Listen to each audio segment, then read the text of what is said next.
చూసారుగా ఈ తమిళనాడులో జరుగుతున్న ఈ అరాచక ప్రభుత్వం చేస్తున్న అన్యాయాల్ని. ఈ కార్యక్రమంపై ప్రత్యేక డిబేట్ను చేపట్టింది హెచ్ఎం టీవీ. ఈ కార్యక్రమంలో మాట్లాడేందుకు ప్రముఖ యాక్టివిస్ట్, విశ్వ హిందూ రక్షా పరిషత్ జాతీయ అధ్యక్షురాలు డాక్టర్ నడింపల్లి యమునా పాఠక్ గారు మనతో ఉన్నారు. వారిని అడిగి ఈ వివాదం గురించి, ఈ నేపథ్యం గురించి తెలుసుకుందాం.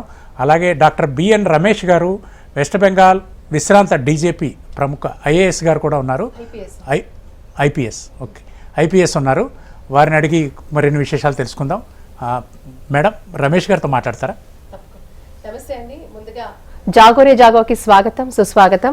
ఈరోజు మన ఈ కార్యక్రమానికి మనం అడగగానే అంగీకరించిన డాక్టర్ బిఎన్ రమేష్ గారు, వారు విశ్రాంత ఐపీఎస్ అధికారి, మాజీ డీజీపీ పశ్చిమ బెంగాల్ రాష్ట్రం నుంచి వారు మనకు అందుబాటులో ఉన్నారు. వారి గురించి చెప్పాలంటే సంక్షిప్తంగా కొద్దిగా అనేక రకమైన ఎన్నో మెడల్స్ కూడా వారు, పరాక్రమ్ మెడల్ అని, పోలీస్ మెడల్ అని, అలాగే మల్టిపుల్ పిహెచ్డీస్, ఐఐఎం ఖరగ్పూర్, అలాగే మహారాష్ట్ర నేషనల్ లాస్ యూనివర్సిటీ నుంచి వారు ప్రొఫెసర్గా ఉన్నారు. ఐఐఎం క్యాల్కటా, అలాగే రీసెంట్ కూడా వారికి లైఫ్ అచీవ్మెంట్ అవార్డు ఇవ్వడం జరిగింది. సో అంటే వారికి అనేకమైన పిహెచ్డీస్ కూడా ఉన్నారండి. లాలో కూడా డాక్టరేట్ ఉన్నది. అండ్ పూర్తిగా కూడా రాజ్యాంగానికి సంబంధించి విస్తృతంగా కూడా వారికి చాలా లోతైన అవగాహన, అండ్ మరీ ముఖ్యంగా వారు ఐపీఎస్ అధికారిగా కూడా, అది కూడా పశ్చిమ బెంగాల్ లాంటి రాష్ట్రంలో వారు అక్కడ ఉన్నారు అంటే మనం అర్థం చేసుకోవచ్చు.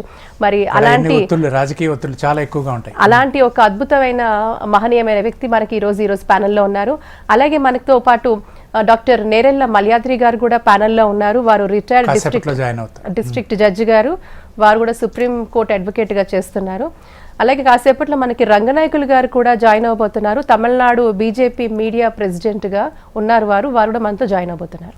ఓకే, ముందుగా సార్ని అడుగుదామా, రమేష్ గారిని. సార్ నమస్కారం అండి. నమస్కారం మేడం. నమస్తే. Thank you sir. Thanks for joining us in Jago Re Jago. Sir మీరు చూస్తున్నారు. Thank you sir. సార్ ఇప్పుడు తిరుపరకుండ్రం గురించి మీరు చూస్తున్నాడు. తమిళనాడు రాష్ట్రంలో ఈ రోజు అది మనకి కేవలం దశాబ్దాలు కాదు, శతాబ్దాలుగా కూడా అక్కడ దీపం వెలిగించడం అనేది ఒక ఆచారం. ఇటువంటి ఆచారానికి సంబంధించి మరి హిందువులపై ప్రభుత్వాల పెత్తనాలు ఎందుకు చేస్తున్నాయి? ఈ రకంగా ఒక నిరంకుశ వైఖరి ఎందుకు చూపిస్తున్నారు? మరీ ముఖ్యంగా కోర్టు ఆర్డర్ కూడా వెళ్ళిందండి. కోర్టు వరకు వెళితే అక్కడ కూడా ఎటువంటి ఆంక్షలు లేవు, ఎటువంటివి లేవు. తప్పకుండా కూడా భక్తులు వాళ్ళ యథావిధిగా వాళ్ళ ఒక ఆచార వ్యవహారాలను వాళ్ళు కొనసాగించవచ్చు అనే తీర్పు ఉన్నప్పటికీ కూడా దీన్ని ఛాలెంజ్ చేస్తామని ప్రభుత్వ వైఖరి, దీన్ని ఎవరికి అంటే సెక్యులరిజం ముసుగులో ఎవరిని వీళ్ళు అపీస్ చేద్దాం అనుకుంటున్నారు? మీరు ఎలా చూస్తారు సార్? దీన్ని ఎలా చూస్తారు ఇటువంటి సంఘటన? మీరు ఒక అధికారిగా కూడా ఉన్నారు. మరీ ముఖ్యంగా తమిళనాడు రాష్ట్రంలో అక్కడ డెప్యూటీ కమిషనర్ ఆఫ్ పోలీస్ వారు పూర్తిగా కూడా నిర్బంధన చేసి వారు అక్కడున్న భక్తులను గుళ్ళో వెళ్ళనీయకుండా, దీపం వెలిగించకుండా కూడా వాళ్ళు కంటెంప్ట్ ఆఫ్ కోర్ట్ అయినప్పటికీ కూడా అలాంటి చర్య తీసుకోవడానికి మీరు ఎలా చూస్తారండి ఈ యొక్క ఇష్యూని? అమ్మా, దీంట్లో ప్రాథమికంగా 3 ఇష్యూస్ ఉన్నాయమ్మా. ఒకటి, చట్టపరంగా సర్కార్ అంటే గవర్నమెంట్ వాళ్ళు, ఘనత వహించిన ప్రభుత్వం వారు ఇలాంటి పనులు చేయొచ్చా లేదా, ఫస్ట్ ఇష్యూ. రెండవ ఇష్యూ, కోర్టు ఇంటర్వ్యూన్ అయిన తర్వాత కూడా హైకోర్టు నుంచి ఆదేశాలు వచ్చిన దరిమిలా అయినా కూడా స్పందించకుండా నిర్లిప్తంగా ఉండి ఏవైతే నాకెందుకులే అని ఒక రకమైనటువంటి కంటెంప్ట్ ఆఫ్ కోర్టు కూడా దారితీసే ఒక నిర్లిప్త భావన. ఇక మూడో విషయం ఏంటంటే, పోలీస్ డిపార్ట్మెంటు తన నైతిక కర్తవ్యాన్ని, అలాగే చట్టంగా కాన్స్టిట్యూషన్ ఆఫ్ ఇండియాలో అంటే భారత యొక్క సంవిధానంలో రాసినటువంటి విషయాల్ని మర్చిపోయి కేవలం ఒక పొలిటికల్ పార్టీ యొక్క ఏజెంట్ గా పనిచేసే ఒకరొక పక్షం అనుకోండి పోలీసులు, ఏకాంశం అనుకోండి, ఒక వర్గం అనుకోండి పోలీసులు, ఒక వర్గం వాళ్ళు అలా తయారు కావడం.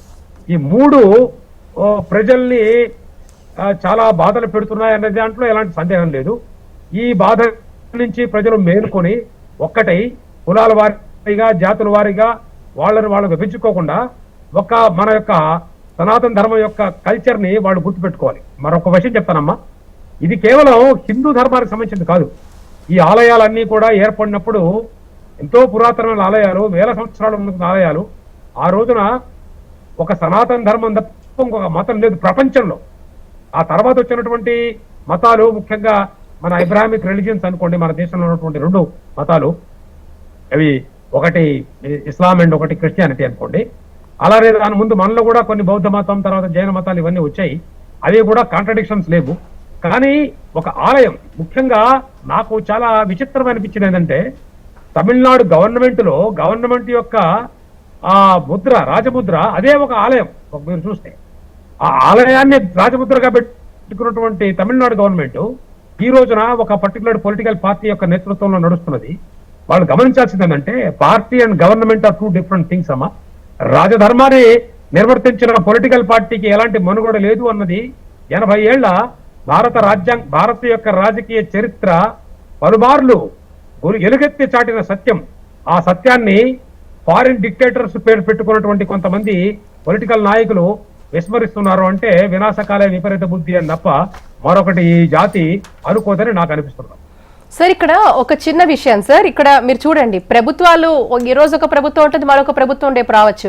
కానీ అధికారులకు వాళ్ళ ఒక్క విధి విధానాలు తెలియదంటారా? ఎందుకంటే నిశ్చిత రూపంలో అక్కడ కోర్టు ఆర్డర్ ఉంది, హైకోర్టు ఆర్డర్ ఉంది, అక్కడ మదురై బెంచ్ ఇచ్చిన తీర్పులు ఉన్నాయి, దాన్ని బలపరుస్తూ మళ్ళీ మెడ్రాస్ హైకోర్టు కూడా ఇచ్చిన తీర్పులు ఉన్నాయి. ఇవన్నీ ఉండగా కూడా అక్కడున్న పోలీస్ అఫీషియల్స్ ఇంత దుర్మార్గంగా, అంటే అసలు లా అండ్ ఆర్డర్ సమస్య కానే కాదు ఇది కేవలం ఒక భక్తి విశ్వాసం. భక్తులు వాళ్ళ ఒక నమ్మకంతో శతాబ్దాలుగా పూజిస్తున్న భగవంతుడికి దీపం వెలిగించుకోవడం ఒక ఈ అంశాన్ని అధికారులు ఎందుకు చొరవ తీసుకుంటున్నారు? అంటే ప్రభుత్వాలు చెప్పినట్టుగా వింటారా వీళ్ళు? అంటే మనం అంటాం కదా సార్, మన కాన్స్టిట్యూషన్ కి వీళ్ళు సర్వెంట్స్, కానీ ప్రభుత్వాలకి పొలిటీషియన్స్ కి కాదు.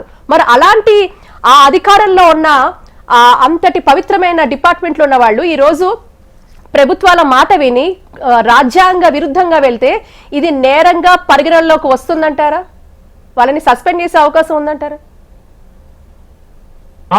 నాకు చాలా మంది, ముఖ్యంగా నేను పనిచేసినటువంటి పలు రాష్ట్రాల్లో, అది కశ్మీర్ కావచ్చు, ఛత్తీస్గఢ్ కావచ్చు, అలానే తెలంగాణ, ఆంధ్ర 2 రాష్ట్రాలు కావచ్చు, నా కాడనటువంటి పశ్చిమ బెంగాల్ కావచ్చు, నార్త్ ఈస్ట్ స్టేట్ లో కూడా నేను సిఆర్పిఎఫ్లో పనిచేశాను. నేను పనిచేసినటువంటి రాజ్యాల్లో నేను చూసిన ప్రభుత్వాలు, including United states of America, నాకు నేర్పిన సత్యం ఏమిటంటే, ఎప్పుడైతే చర్యలు కట్ట దాటుతామో, ఎప్పుడైతే రాజ్యాంగబద్ధమైనటువంటి మనల నుంచి ఎక్స్పెక్ట్ చేస్తున్నటువంటి ఆ రాజధర్మాన్ని విస్మరిస్తామో, ఆ ఆఫీసర్ కానీ ఆ నాయకుడు కానీ వాళ్ళకి అల్టిమేట్ గా కర్మ సిద్ధాంతం లాగానే వారు చేసినటువంటి పనులకి వాళ్ళు ఖచ్చితంగా ఈ రోజు కాకపోతే రేపు కాకపోతే ఎల్లుండి వాళ్ళు ఖచ్చితంగా దానికి శిక్షార్హులు అవుతారు. వారికి దానికి బాధ్యత వహించాల్సి ఉంటుంది. ఇంత మటుకు చట్టం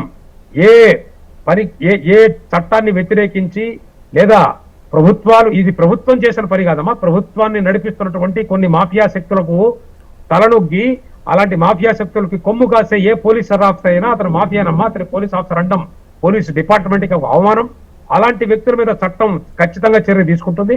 ఈ వ్యక్తుల మీద కూడా రాబోయే కాలంలో ఎవరైతే తమ డ్యూటీని విస్మరించారో, బిఎన్ఎస్ఎస్, భారతీయ న్యాయ సంహిత, సిఆర్పిసి చెప్పినటువంటి చట్టాన్ని విస్మరించి కొంతమంది మాఫియా శక్తులకు కొమ్ము కాసే శక్తి విధులుగా వాళ్ళ ప్రైవేట్ సెక్యూరిటీ గార్డ్ గా వివరించినటువంటి ఏ పోలీస్ ఆఫీసర్ అయినా చట్టానికి ఖచ్చితంగా బాధ్యతే. చట్టం అడిగే క్వశ్చన్లకి వారు ఖచ్చితంగా ఎక్కువ చెప్పాలి. మరొక విషయం చెప్తాను, మామూలు వ్యక్తి కనుక చట్టాన్ని వ్యతిరేకిస్తే అతనుకున్న శిక్ష వేరు, ఒక పోలీస్ ఆఫీసర్ చట్టాన్ని వేస్తే అతనికి ఉన్నటువంటి శిక్ష చాలా కఠినంగా ఉంటుందమ్మా. అది మన దేశ ధర్మం. కాకపోతే అందరూ పోలీస్ ఆఫీసర్లు కూడా సోకాల్డ్ పోలీస్ ఆఫీసర్స్ ఇలాంటి వాళ్ళు కూడా గమనించాల్సింది ఏంటంటే, ఈ రోజున మనం పొరుగున ఇరాన్ లో చూస్తున్నాం, పాకిస్తాన్ లో చూస్తున్నాం. నిన్న ఈ రోజున దాదాపు అనేక మంది పోలీస్ ఆఫీసర్లు, సోకాల్డ్ సెక్యూరిటీ ఆఫీసర్స్ అక్కడ ఆ మాఫియా శక్తులకు కొమ్ము కాసే శక్తుల ఆఫీసర్లు ప్రజాగ్రహానికి గురై తమ ప్రాణాలని వదిలేసి వచ్చిన పరిస్థితికి వచ్చారు. అలాంటి పరిస్థితి కాకుండా ఉండాలంటే, ప్రజాగ్రహానికి కారణం కాకుండా ఉండాలంటే పోలీస్ డిపార్ట్మెంట్ వారు ఎవరికి లొంగకుండా వారు చట్టాన్ని తీసుకుంటే మహా అవుతే వాళ్ళని ట్రాన్స్ఫర్ చేస్తారు. కాకపోతే ఇక్కడ బ్లాక్ మెయిలింగ్ టెండెన్సీ ఏంటి అన్నమా, కొన్ని రాజకీయ కుతంత్రాలు చేసే కొన్ని పార్టీలు ఏం చేస్తాయంటే, కావాలని చెప్పేసి పోలీసుల్లో కానీ అధికారుల్లో కానీ అవినీతిని పెంచి పంపొందిస్తారు. ఆ తర్వాత అవినీతిని పెంపొందించి వారు తమ దగ్గర ఆ సాక్ష్యాల ప్రమాణాలు పెట్టుకొని ఆఫీసర్ని బ్లాక్మెయిల్ చేస్తారు. నువ్వు నా మాట వినకపోతే నేను జైలుకు పంపిస్తా, నిన్ను సర్వనాశనం చేస్తా, నీ మీద ఏసీబీ రైళ్లు చేస్తారని. కాబట్టి పోలీస్ డిపార్ట్మెంట్ వారికి నేను నా లైఫ్ లో అన్నానే బతికాను, తలెత్తుకొని బతికాను, సగర్వంగా బతికా, సింహంలాగా బతికా. అందుకని చెప్తున్నా, ఎవరో ఇచ్చే లంచాల కోసం ఆర్పడి మీరు యూనిఫామ్ ని అమ్మకండి. మీరు యూనిఫామ్ ని అమ్మేస్తే రేపొద్దున మిమ్మల్ని ఏ ఏ ఏ గుండాల్ని, ఏ సంఘ విరోధ శక్తులకి మీరు సింహస్వప్నంగా ఉండాలో ఆ సంఘ విరోధక శక్తులు, ఆ గుండాల దగ్గర మీరు పెంపుడు కుక్కలుగా మారతారు. సింహంగా మారాలా, సింహంగా ఉండాలా, లేదా వాడేసే కుక్క బిస్కెట్లు కాసిపడి వారు పెంచే పెంపుడు కుక్కలుగా మారతారా అనేది మీ విగ్రహతికి వదలట్లేదు. నేను చట్టం అనేది ఒకటి ఉంది, దానికైనా కనీసం భయపడని ఈ పత్రికాముఖంగా ఇలాంటి పనులు చేసే అదే అధికారులకు అందరికి కూడా నేను చేసే విన్నపం అనుకోండి, విజ్ఞప్తి అనుకోండి, లేదా చట్టానికి సంబంధించినటువంటి ఒక అవగాహన అనుకోండి, ఒక బ్రీఫింగ్ అనుకోండి, అది వాళ్ళకి విగ్రహతకు వదిలేస్తున్నానమ్మా. ఎక్సలెంట్.